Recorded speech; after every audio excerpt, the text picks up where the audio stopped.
লক্ষ এমনি মানুষের চেয়ে 100 মানুষ স্কিলড, এটা আপনি টিকবেনই না কোনোদিন। আচ্ছা, এখানে এরকম 10টা লোক যে সিএনএন এ গিয়ে দুর্দান্ত ভাষায় অথবা আল জাজিরায় সেই ইংলিশে ট্যাকেল করবে, অন্যদের জবান দিবে, আরবিতে দিবে, দুর্দান্ত বাংলা বলবে, এই ফ্রেমিং গুলো বোঝে, ফ্রেমিং ধরা বোঝে। তো আপনি কার সাথে ফাইট করতেছেন? ফ্যাক্ট ইজ, আমাদের বাংলাদেশের দেশপ্রেমিক মানুষেরা তাদের এনিমিকেই চেনে না। ভাই, মাঠে নামার প্রথম কাজ হলো শত্রু সম্বন্ধে সঠিক জ্ঞান জানা। আপনি তো আপনার শত্রুর স্টাডি করতে জানলেন না, আপনার শত্রু কে, তার পলিসি কি, সে কিভাবে এই পর্যন্ত আসলো। এখানে 90% মানুষ শুধু হাই হুতাশ করে উইথ 9% পাওয়ার, আর যারা 9% কম তাদের স্টেক 90%। এই যে ভাই বললো আমরা ব্র্যাকের বিরুদ্ধে বলি, আমরা প্রথম আলোর বিরুদ্ধে বলি, পারলে তাদের সাথে নেগোশিয়েট করবার কাছাকাছি সমান না এইরকম 10 জন লোক খুঁজে দেখান না। যখন ফ্যাসিবাদ পালালো, মানে ফ্যাসিবাদের আইকন পালালো, বাংলাদেশের প্রত্যেকটা বিশ্ববিদ্যালয়ে ভিসি, প্রভিসি, রেজিস্ট্রার, ট্রেজারার এইগুলো নিয়োগ হবে, তাতে কমপক্ষে 250 বেশি স্কিল লোক দরকার ছিল।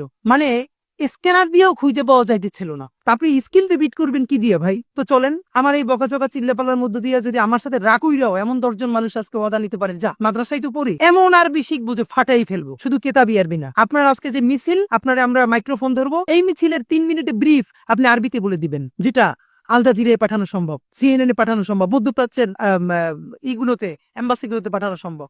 বাংলাটাই করেন না, দুর্দান্ত ইংলিশ। মানে আমাদের কিছু ভাই টুকটাক ছবি তুলে আমাদের প্রোগ্রামে, ভাই জীবন দিয়ে দেবো, লাগলে কিছু বলবেন, আপনাদের থ্রেট করছে। আমি কিছু একটা কাম করো, জীবন দেওয়ার কাম নাই, তুমি তো মোটামুটি ছবি তুলতে আগ্রহী, তুমি একটা ফটোগ্রাফি কোর্সে ভর্তি করে দেই না। ভাই এটা পারবে মানে জীবন দিতে পারবে, ফটোগ্রাফি শিখতে পারবে না। আমাদের দরকার ভিডিওগ্রাফার। ওই তোমার একটা কাজ করি, আমি 5,000 টাকা দিয়ে ভর্তি করি, আমাদের তো লোক নাই, দেখো না, তুমি একটা কোর্স করো। তখন 10টা এক্সকিউজ। সে জীবন দিতে চায় কিন্তু সে ভিডিওগ্রাফি শিখবে না। ভাই যে ফটোগ্রাফি পারে সে বাংলাদেশের 10টা ফটোগ্রাফারের একটা ফটোগ্রাফার হবে ভাই। মানে সে সব একটু একটু করবে, কোনোটার উস্তাদ হবে না। তা আপনি যার সাথে ফাইট দিতেছেন সে তো ওই লাইনের বাংলাদেশে 10 জনের একজন উস্তাদ। এখন তো মাল্টি ট্যালেন্টেড হওয়ার দিন নাই, এখন তো স্পেশালাইজেশনের যুগ। আপনি বাংলায় ফাটাই ফেলবেন, ইংলিশ, আরবি। যে ছবি তুলবে বাংলাদেশের সেরা ছবি, ভিডিওগ্রাফি, এইরকম 20টা লোক আমার দেন।